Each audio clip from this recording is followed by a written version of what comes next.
Gun violence and what to do about it has been a topic of debate for years. What programs really could reduce gun violence on a local level? Well, the New York City Council, along with the Department of Cultural Affairs, has provided over $700,000 for a project called Art, a Catalyst for Change, which was initiated by Councilmember Lori Cumbo. Yeah, and about 24 arts organizations, including BRIC, are creating public programs using all forms of art as a tool to raise awareness and engage, organize, and mobilize young people around the issue of gun violence. Now, before we bring on our next guest to tell us more, let's take a look at a video featuring the BRIC education team's mural project and the kids at PS 308.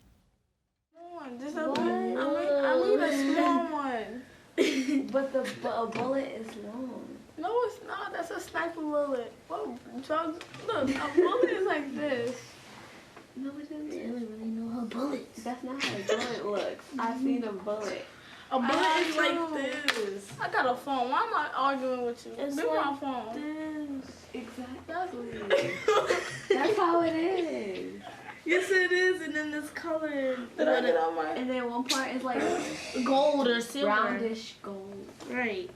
Give my phone. Let me look at my bullet. I sniped. You know what? I know. I live on Quincy.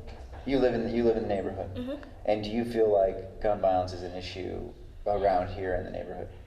Yes, because you always look on the news and you'll see, oh, a shooting on Gates and Patchen, and then they'll show the picture of the person who died, and they'll say, this person killed this person, and that's not good because then you're putting the family through grief, and then also, if you get caught, you might go to jail, and then also, you're not setting a good example for anyone. Like, it's only, I think only gun violence happens over here during the summertime. So like I heard it in the summertime, like 2 people got shot. It was dark at night. And I was in a house and I heard it, and then there was a lot of cops around my block. And what do you think about the potential for this project to have an effect on the community? Do you think it can have an effect? Yeah. How? Because people would benefit from that mural. Like they will put the weapons down, stop fighting. They will see the mural as a reflection to stop killing one another and make the world a better place. But this is, for me, is something that is very important. Like, we really need something bright in our community. And we need something that we could push off of, that could make a change for like little kids who seeing the mural. They're like, oh, this is a cool, and this is the way we should be living. And it could also affect adults. Like, they could look at the mural and they would say, oh, we really need to change our community for something better and not for the worse. My name is Jalen Burrows. My name is Hester J.K. Rosario. My name is Ty J. Gordon. My name is Taylor Jennifer DeFord. My name is Anastasia Norman. My name is Jernay Lattimore. My name is David Jenkins. My name is Christopher John. My name is David Still, and I'm drawing the slogan, "Put down your arms and raise up our community."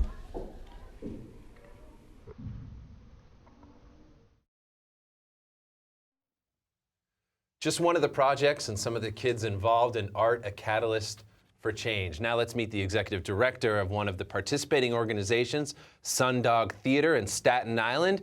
Here is Susan Fenley. Susan, thank you very much for being on this show. Thank you for inviting me. It's a pleasure. How did your theater become involved in Art, a Catalyst for Change? Well, after Lori Cumbo brilliantly initiated this with the City Council, our City Council person in the 120th Precinct in the north part of Staten Island, Debbie Rose, asked Sundog, as one of the only, actually the only arts provider on Staten Island that's doing this, to work with kids at Curtis High School and McKee High School. So we worked with Principal Sharon Henry at Curtis High School and assistant principal Jen. She knows who she is.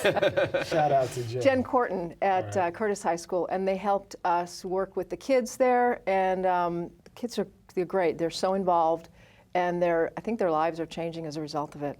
So Susan, we hear so much about arts budgets being cut and the lack of arts, and the comptroller had that big report about how there's a dearth of programming in schools. What's the environment like when you stepped into the schools, being an artist there and working directly inside those buildings? Well, that's a great question because the kids didn't know exactly what we were coming in for. Yeah. It's an anti-gun violence, but it's arts. Right. So they were curious as to how the two would come together. But they've come together so nicely. We have a couple teaching artists working with us. One of them has worked throughout the world, and another one, interestingly, came through this program in another school. So he's a rap artist himself. He has his own marketing line of clothing now. So he's translating that information and that material, his experience to the kids. So the kids looked at us and said, okay, this looks interesting. Right. I kind of want to tell my story. And that's how it got started. What sort of specific activities do you do with the kids on a day-to-day basis in order, as a part of the program? Yeah, the two teaching artists work with the kids to help them sit down and sort out their thoughts and their feelings and what's going on in the community. And they guide them to create rap, poetry, and spoken word and songs. And then we take them into Moon Studios in Staten Island, and then this stuff comes out of them. I mean, these deep thoughts, they're passionate about these topics, about conflict resolution, which is basically where gun violence starts. It's a lack of being able to deal with conflict. And the arts teach you different ways to approach a problem. So that's what they're learning. So what have you learned working with these young people? I can imagine that every day is sort of rife for you to walk away like, wow, they did that, or they're at this level, or I'm learning this. Like, what's that exchange like between the teaching artist and the young people who might not even realize that they're artists yet? It's a safe environment. It's interesting, the teaching artists say that the kids relate to them even more than they do their own friends, because it's sort of like that, what stays in Las Vegas, what do they say? What happens in Las Vegas stays, what happens in this classroom stays in this classroom. And then what you create is what comes out of you naturally. The kids, they're surprised at how passionate the kids are about these topics and about changing their own communities. And it's interesting because the kids hear this. They hear Jay-Z or Beyonce or whoever talking every day and singing about these topics and what goes on in their own communities. And the kids are then able to see themselves as change agents, just as they hear these famous people on the airwaves every day. Yeah. So it gives them a forum, and it gives them a way to kind of become themselves, as opposed to just being in their own worlds. That's so interesting. And is it just music that, do you just work with them on music with this? Is there anything else? I don't know. It's music, rap, hip hop, and poetry. Right. Okay. And it's put to music or to a beat. We have a professional beatbox guy that works with us in the studio, and a couple professional musicians. They come in and they make it sound like it comes out of Hollywood. Yeah. So, this seems to me like money well spent. What do you think the young people, if they had their crack at the funding, how would they expand this? And if you had like unlimited resources, where do you think this could go? Well, where it could go is nationwide, this kind of a program. We've done this kind of a program with other schools in Staten Island. We're in our 15th year now, and we are in about 30 schools with about 70 programs in Staten Island. And this program has been going for several years with different topics. It depends on the school. This topic happens to be gun violence, but it can be translated almost to any topic. And as long as you get kids exploring themselves and thinking and trying to find other ways to solve problems, they have a new kind of confidence. They're not just kids in an adult world. They become, I think, more of themselves and more verbal about this. Stakeholders. You create stakeholders. Yeah, you're right. They're stakeholders now. That's amazing. Art. It's going to bring about world peace, maybe. if we start young, right? Exactly. I mean, this kind of a program is, you know, you're not going to stop the guy with the gun on the street, but you've got to stop it when it starts at home. You've got to stop it with the kids. And if you stop it with this generation that's growing up now, it'll be a much more peaceful world. And it's not that the arts are a panacea to everything, but they certainly help. But what do you think is going to happen if the money isn't there?